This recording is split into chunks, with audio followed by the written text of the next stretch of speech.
Hi everyone, this is Dr. Chhoda with Ignition Time, and this is one of those videos that's actually a little difficult for me to make, but I'm going to go ahead and deliver it to you anyway. I believe that you can actually fight the system and win the system when you actually understand the system and the basic inequalities in the system, because I do believe that our financial system, our whole system of capitalism is fundamentally rigged in favor of bigger companies, in favor of banks, in favor of those who are actually wealthy. And again, it's hard for me to say that, but it is true. I want you to understand the system so that over a period of time, you can learn to work the system and get to the next level. In fact, as I was preparing for this video, I want to show this to you. I actually have a glass of wine because I actually had to drink some wine in order to prepare for this video. No kidding. So it's the middle of the day and I'm having a glass of wine, but guess what? The weekend's coming up. Let's jump right into the video. The recession is over for the rich, but the poor are getting crushed. In this video, I'm going to go over three things. Number one, how small businesses across the country are getting crushed while the bigger businesses are actually making even more money, getting flushed with money, with paycheck protection program money. Stocks like Nike, stocks like Apple are seeing all-time highs as we speak, while low and middle income earners are getting crushed relative to the affluent. I'll go over this and then I'll give you some ideas on how you can get through this and move to the next level. And I'll also talk about what must happen to prevent further economic calamity. So with that being said, let's go ahead and get started. My name is Dr. Chhoda with Ignition Time. This is my channel and I'm here to give you the facts that can hopefully take you to the next level. So small businesses across the country are getting crushed. On your screen, you'll see a tweet from Gary Cohn, who's a very, very smart guy. In fact, he was a former director of the National Economic Council at the White House, and he is a former president and COO of Goldman Sachs. So this is a guy that knows what he's talking about. And he wrote, and you'll see this on your screen, the stock market continues to reflect big businesses increasing their market share during this pandemic. If a small business closes, a larger business fills the void. We need to contemplate what this means for Main Street USA going forward. Is this really the future that we want? Now, when you go to a local business, you're actually not only supporting the local business, but you're supporting other local businesses, because let's say you go to a diner and let's say you get a burger. That diner actually orders the bread, the cheese, the meat from other local producers in most cases, and then they employ individuals who live locally, who in turn go to the grocery store locally and shop for groceries and send their kids to school locally. So this creates a cycle that basically grows local economies. I can tell you in my case, I love sushi. I think I was Japanese in my previous life, and I love vodka, so I think I was Russian in my life previous to that. But there was a sushi place that my wife and I absolutely loved, and it's been shut for 6 months.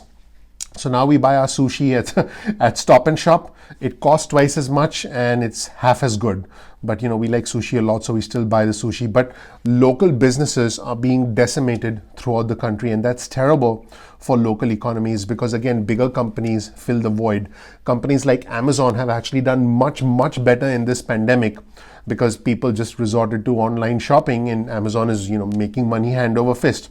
Now, let's look at another tweet from Gary Cohn. He said, "We don't know yet the pandemic's true impact on small businesses, but Yelp reported more than 60,000 local businesses have permanently closed, and about 800 small businesses have reportedly filed for bankruptcy since early in the year. We need to provide them with help now."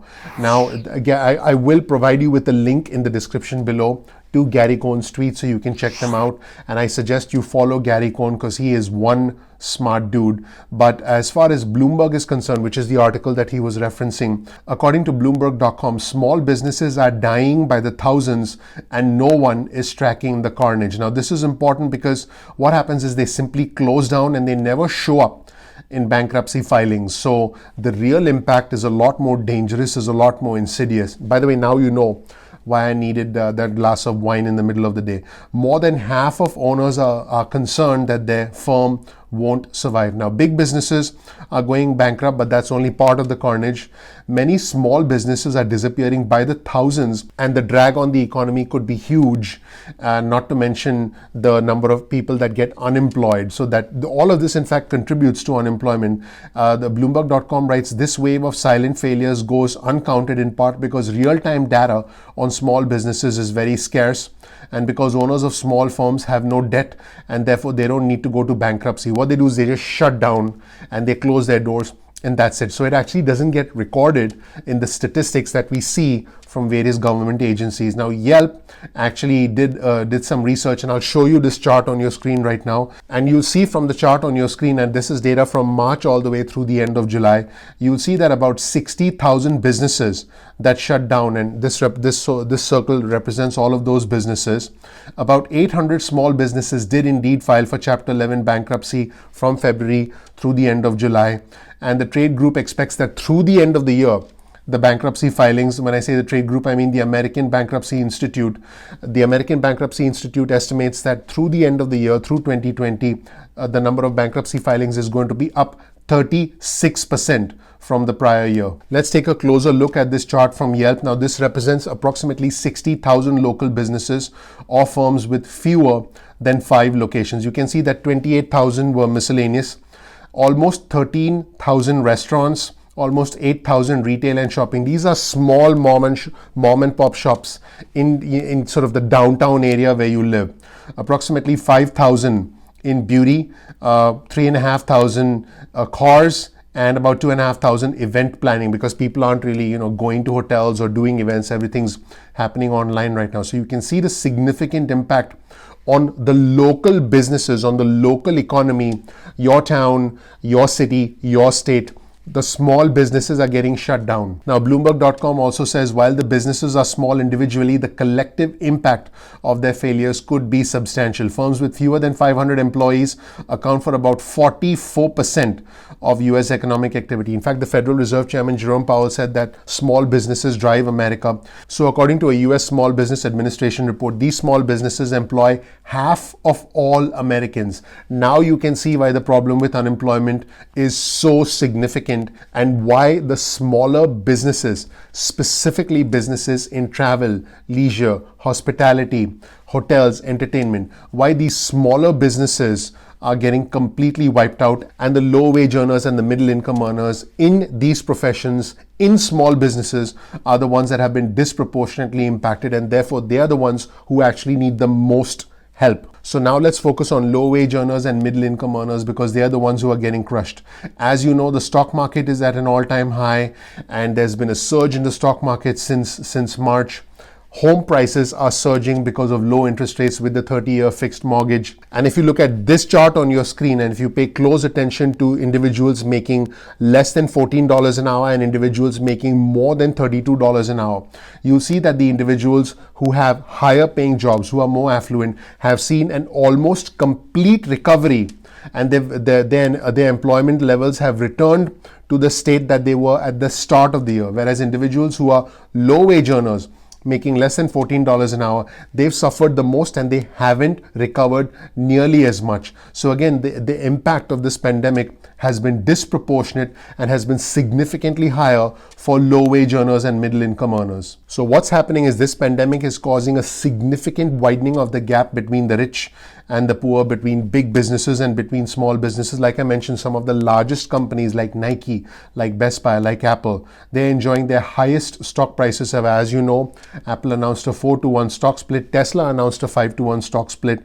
and small businesses are fighting for survival and going out of business. You know exactly what I mean if you've lost your job and you are working with a small business. In fact, state and local governments are also furloughing employees, laying off employees, because they are running short of funding. Some economists are calling this a K-shaped recovery. So what does a K-shaped recovery mean? It means a diverging prospect for the rich and the poor. It means the rich recover faster and the poor recover slower or don't recover at all. That's exactly what's happening, and a lot of this has to do with the policy failures that are happening between the House and the Senate, and the lack of the stimulus bill, which is something that we need right now. Now let's move on to what must happen to prevent further economic calamity. For many unemployed individuals, especially low-wage earners and middle-income earners, this economic downturn is lasting much longer than expected. My advice to you, if you suffered disproportionately as a result of this pandemic, is do what you can to use this time to look up free sources on YouTube,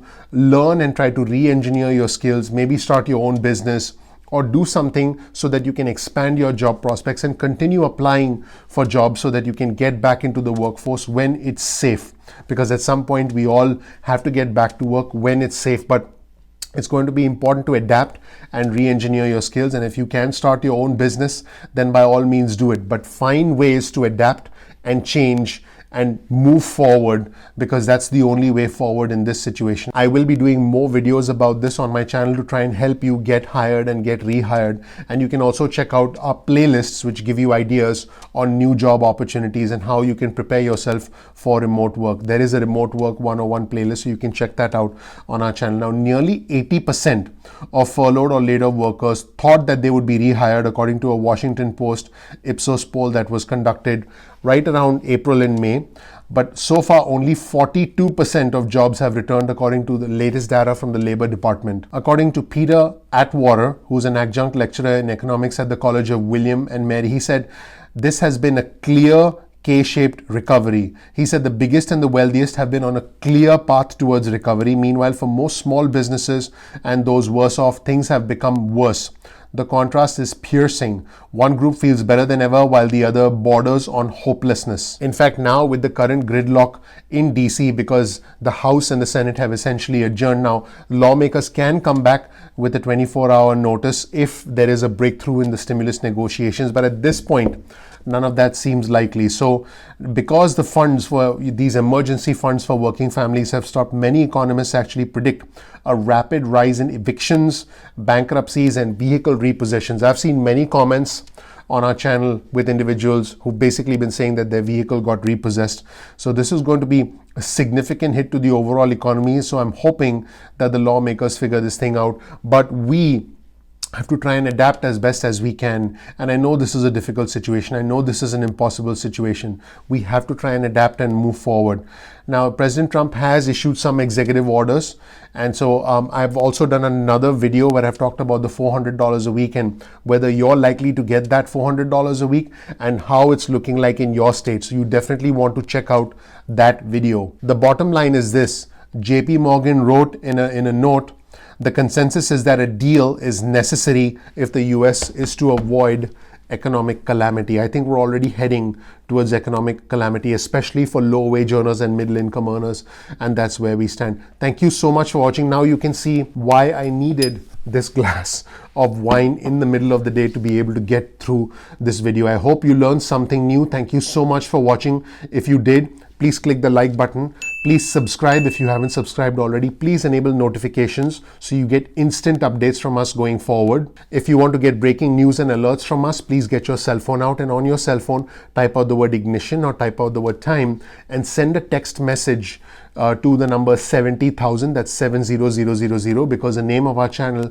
is Ignition Time. You'll get added to our alerts list and you can opt out at any time going forward. You can also get added to our email list, provided you agree to a quick disclaimer, and you can opt out of that at any time as well. We release videos at 2 p.m. East Coast time most days of the week, and I really appreciate you watching. Once again, please click like, please click subscribe. My name is Dr. Nitin Chhoda. If you don't know anything about me, I believe I live the American dream. I'm a symbol of American exceptionalism because I do believe in American greatness despite what we are going through at this moment in time. And if you give me the opportunity, I'll lead you forward and I'll teach you skills to manage your finances and to get through this crisis into the next phase, the next chapter of our lives. Once again, thank you so much for watching. I really appreciate you watching. I'll see you in the next video. Don't forget to click the like button. Don't forget to subscribe. Don't forget to enable notifications. And again, you can see why I needed this, because this was an intense video. I will see you in the next video at Ignition Time. Thank you so much. Cheers.